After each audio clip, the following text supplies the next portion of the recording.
చెప్తున్నాడు ఆయన. ఏం తప్పు చేయకపోతే నువ్వు కడిగిన ముత్యమే అయితివి, కేసు లొట్టపీస్ కేసే అయ్యే, మరి ఎందుకు భయపడుతున్నావు కేటీఆర్? ఇలా హైకోర్టు కూడా ఎఫ్ఐఆర్ని కొట్టేయమన్న మీ వాదనని కొట్టేసింది.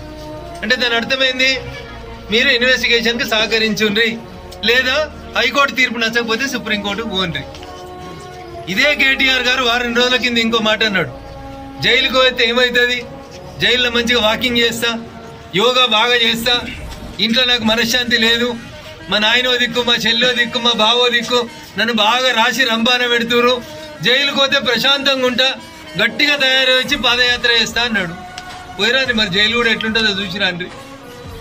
ఒక దిక్కేమో తప్పు చేయలేదంటాడు, ఒక దిక్కేమో అవినీతి జరగలేదంటాడు, ఇంకొక దిక్కు మోడీకి, ఈడీకి, బోడీకి దేనికి భయపడ్డా అంటాడు.